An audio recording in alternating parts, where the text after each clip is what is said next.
Hello friends, how are you all? I'm Vali and today I'm going to discuss a very important child development in pedagogy previous questions seated my 2012 paper 2. So in the previous sessions we have completed paper 1 and today I'm going to start from the paper 2 and we have completed paper 2 10 questions and today I'm going to start from question number 11. Right. So which of the following is least important in the process of thinking? आपको बताना है जो process of thinking है उसमें सबसे कम important क्या है? Reasoning is very important. आप रीजनिंग करते हैं तो थिंक करते हैं, सोचते हैं तभी तो करते हैं। प्रॉब्लम, कोई भी प्रॉब्लम होगी उसके बारे में सोचा जाएगा। मेमोरी, जो चीज आपकी मेमोरी में है ऑलरेडी वो भी कहीं ना कहीं थिंकिंग प्रोसेस में आती है आपकी। जनरलाइजेशन, जब आप रिजल्ट निकालते हैं किसी भी चीज को जनरलाइज करते हैं तो अगर लीस्ट इंपॉर्टेंट की बात करते हैं तो जनरलाइजेशन आता है, तो आपका लीस्ट इंपॉर्टेंट पार्ट में आता है प्रोसेस ऑफ थिंकिंग में।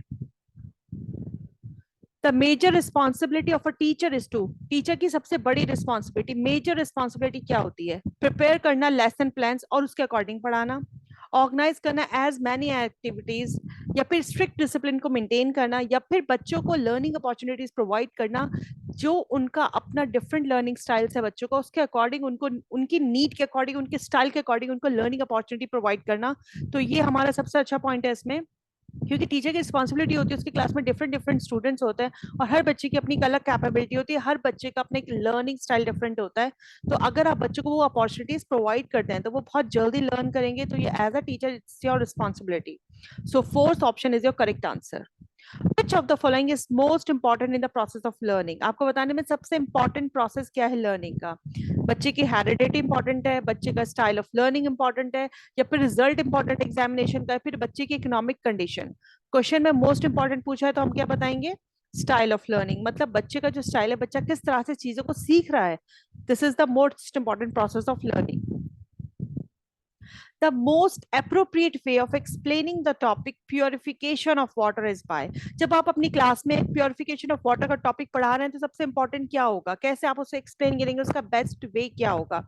डेमोन्स्ट्रेट करना बच्चे को किसी चार्ट की हेल्प से, या फिर बच्चों से क्वेश्चन पूछना मॉडल दिखा के, एक मॉडल बनवाना उनसे प्योरिफिकेशन प्लांट का बच्चों से, या फिर उन बच्चों को उस जगह पर लेके जाया जाए जहां पर वाटर प्योरिफिकेशन का प्रोसेस चलता है, ताकि बच्चे डेमोन्स्ट्रेट करके चीजों को समझ के सीखें, देख के सीखें, विजुअली सीखें। तो ये बहुत अच्छा पॉइंट है।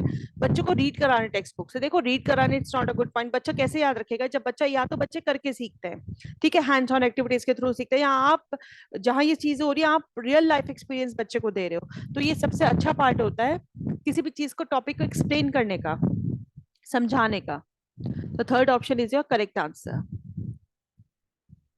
Next question is the appropriate logical predicate for the continuous and comprehensive evaluation should be,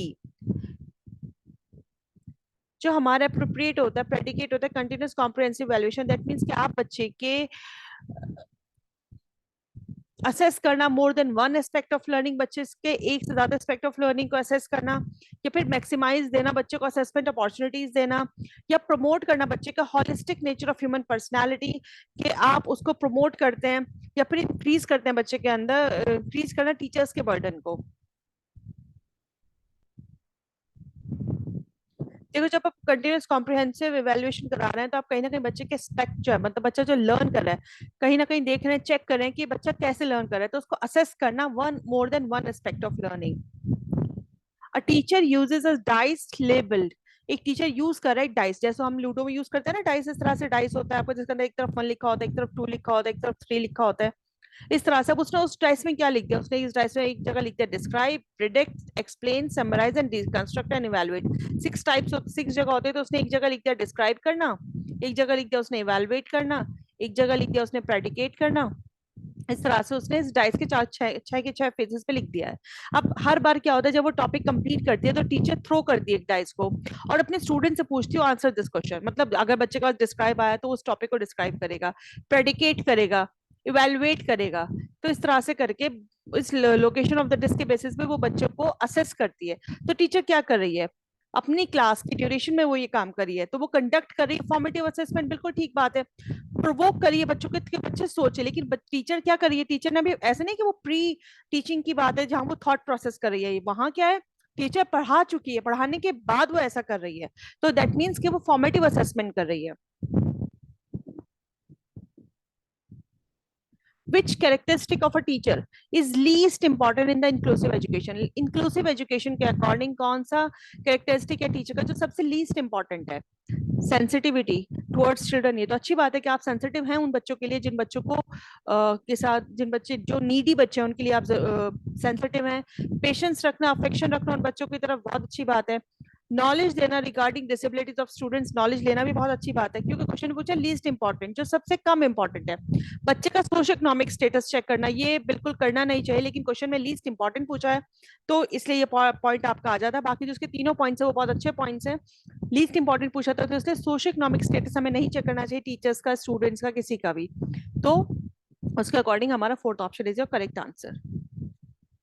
dash plays a significant role in the development of personality. इनमें से कौन सा है जो आपका सिग्निफिकेंट रोल प्ले करता है पर्सनालिटी के डेवलपमेंट में? देखिए आपकी पर्सनालिटी कैसी है, आपको पेरेंट्स की तरफ से आपको जीन्स मिलते हैं, वो कहीं ना कहीं रिस्पॉन्सिबल होता है आपकी पर्सनालिटी के आउटलुक के आपके, ठीक है। उसके अलावा आप किस एनवायरनमेंट में रहते हैं वो चीजें बहुत इंपॉर्टेंट होती हैं। तो ब्लैंड मतलब मिक्सचर होना, हेरिडिटी, एनवायरनमेंट, तो दोनों बहुत इंपॉर्टेंट रोल प्ले करते हैं development of personality. Mohit like करता है टीच करना बच्चों को और इसलिए वो क्या कर रहा है, एंट्रेंस एग्जामिनेशन की तैयारी कर रहा है बीएड की, क्योंकि वहां पे क्या होता है बीएड का आपने एंट्रेंस अगर निकाल लिया तो आप टीचिंग के लिए क्वालिफाइड हैं, मतलब आप टीचिंग के लिए एलिजिबल हैं। तो अब ये क्या हुआ, बच्चा खुद टीचिंग करना चाहता है इसलिए वो बीएड का एग्जाम दे रहा है, एंट्रेंस एग्जाम की तैयारी कर रहा है ताकि वो बीएड कर सके।